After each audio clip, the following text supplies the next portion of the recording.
Hi, everyone. Steve Adubato. We kick off the program with one of our longtime friends, a leader in higher education, Dr. Houshmand, president of Rowan University, one of our longtime higher ed partners. Good to see you, my friend. Good to see you as well, Steve. You got it. I also want to acknowledge that Dr. Houshmand is on the ROI NJ 2025 Power List. ROI, one of our media partners. And by the way, check out that list. Ali, I'm going to start off with that conversation. We're partners with many other media organizations like ROI.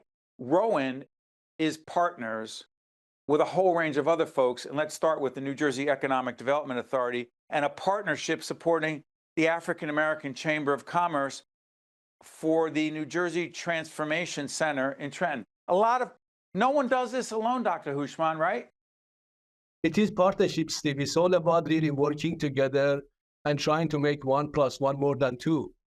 And that's really how we run the university in every aspect of it. Where we feel we are good at doing certain things, we do it ourselves. Otherwise, we really go to partners and find partners who are better than, can do it better than us and partner with them. You look at our campus, we have built $1.5 billion of building over the past 12 years. Most of it was somebody else's money, but they're benefiting from it. They're creating jobs in here. The quality of life is going up in here. The property values are increasing. Everybody is benefiting. And I really do believe that higher education, more than any other sector, deserves and needs partnership. Because our mission, Steve, are 2 things. We got to create knowledge and we got to impart knowledge. Everything else that we do is not our business. Landscaping is not our business. Generating energy is not our business. Building a building, managing dorms, providing food. These are the kind of things that we are not an expert. We have always been academic. Therefore, expecting us to do it right and do it well, it's not going to happen. That's one of the reasons higher education is very inefficient from the business point of view. The prices keep going up. Inefficient, Dr. Houshmand, because try to do too many things that they should partner with others. I don't want to. That's my interpretation of what you're saying. That's exactly the point. So to that end, let me ask you this. In higher ed today, in 2026, I hate saying number one, but I'm going to ask, what is the number one, because there are many challenges you and your colleagues faced. What, as the very successful leader, as the president of Rowan University, what do you believe is the most significant challenge facing higher ed, please? Well, I think we have to be efficient and we have to kind of train the kind of workforce that our economy wants rather than the kind of workforce that we think they want. You know, we need to work with industries. We need to work with them and find out what kind of trained workforce do you want? Do you want that many engineers or that many scientists or that many psychologists? We need to find that out. There's no point for us to go and train these people at probably larger than the state needs or the country needs. And then what's going to happen? They're not going to get good employment. They're not going to get a good job and good paying job. We need to right size this thing. It's supply and demand. That's really what it is. The country needs a workforce in certain areas, and we are the providers. How can we make sure that what we provide is exactly what the country wants? And that means collaboration. Dr. Houshmand, you've talked about the quote unquote demographic cliff. How are demographic shifts impacting enrollment at a school like Rowan and at universities across the country? It's doing so. It's doing obviously a serious damage. Today, I read an article by Art Levine, who is the president of Brandeis University, I believe. He's a leader in higher education, and he predicted that in the next few years, 25% of the universities in this country will close. 25%. There are 4,200 universities. Think about that. The number of people who are going to leave. And there is another danger.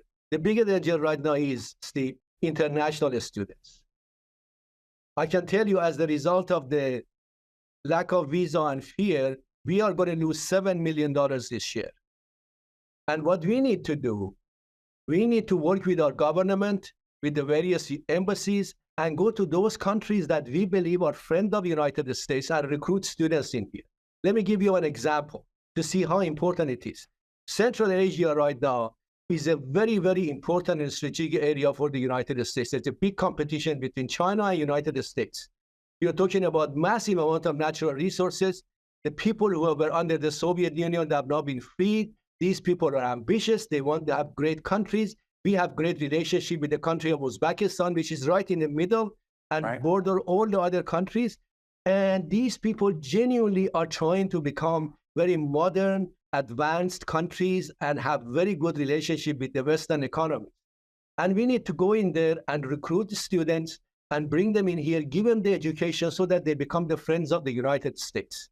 And also what it does, it helps their economy, they advance, there will be less tension, there will be less problem. When people are educated, they tend to be much more productive. And when they're productive, everybody benefits. And I really believe that we need to be allowed to work with various countries where we believe our embassies and our government says, yeah, this is a good country. Uzbekistan is one of them. The US Embassy definitely encourages us to do that. Egypt, we are going to Egypt. We are going to Panama. Not to create a branch campus, but recruiting students in here. And bring them in to come to Rowan? Come to here and then go back. Or do things online, or we go over there and deliver something. Any kind of mode, we need to do all of those because we make friends. Let me give you one example. Sure. The United Kingdom, it says UK 2026 International Education Strategy it says turning ambition into sustainable global leadership. And they are predicting by year 2030, they will generate $60 billion from international students, growing at the rate of 9.5% per year between now and then. $60 billion. Imagine if we get 5% of that. 5% of that to New Jersey is $3 billion. If I bring $3 billion additional revenue into this state, higher education will have no problem. Think about that. The market is there. Excuse me for interrupting, Ali.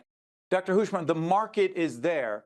It's tapping into the market. And also, I believe you're saying that you need government support to create an environment that's conducive to that, correct? Absolutely. Yes, government support, but government collaboration. We want to do what our government tells us to do. We don't want to go against our interests of our country. So it's absolutely essential that we partner with those countries that we believe are friends of the United States. Therefore, so the countries that I mentioned are all great. I mean, look at Panama, for example. The Panama Canal is a very strategic place. Right now, there is competition again between United States and China. Wouldn't it be important for us to go in there and have a presence there and educate those people for the benefit of our country, to protect that very important and strategic asset? These are the issues that that is right now is challenging many of our universities in the state of New Jersey. We are losing a lot of money through that alone, huge amount of money. Yeah. But before I let Dr. Houshmand go, there are two things. One, there's a partnership with Virtua Health, which is a large healthcare system down there. Real quick, what is that partnership, Dr. Houshmand?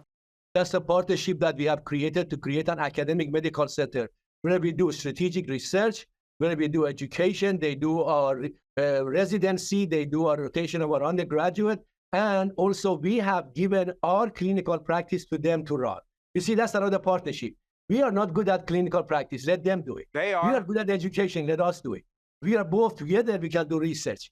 That's good partnership, and it's a brilliant partnership. They have become better off. We have become better off as a result of that. Yeah. And we have that relationship with every medical school. You remember in the last interview I had with Holy Name, we are talking to them because the state needs more doctors, and we need to work with every one of our healthcare providers in order to manage the largest medical school in the state of New Jersey, which is our School of Osteopathic Medicine, with 300 class.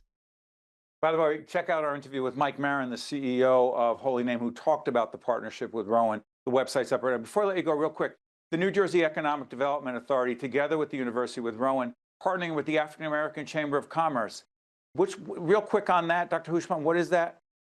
Is collaboration in Trenton to educate a lot of people, and also hopefully to have a presence. We need to really have a university in Trenton, because this is the only state in the country, state capital in the country doesn't have a university. We can work with our partners in Trenton area and collaborate and deliver that. It doesn't have to be us. It can be a combination of group of us. But we need to constantly, Steve, find ways to collaborate to do better. Look at our collaboration. I'm benefiting from the visibility that I get. You're benefiting. That's called good partnership. We need to really, really do that as much as possible because it benefits everybody.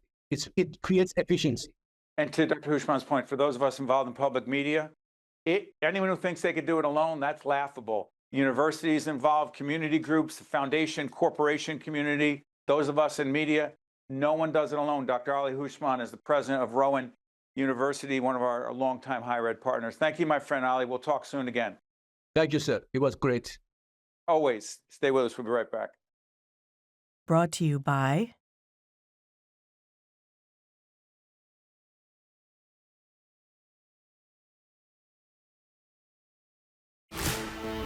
Healing is never just about medicine and technology. It has to go further than that. It has to combine science with humanity. It has to be our best medicine, combined with large doses of empathy, kindness, dignity, and respect. It has to be delivered by people who love what they do and who they do it for. Holy name, great medicine, sole purpose.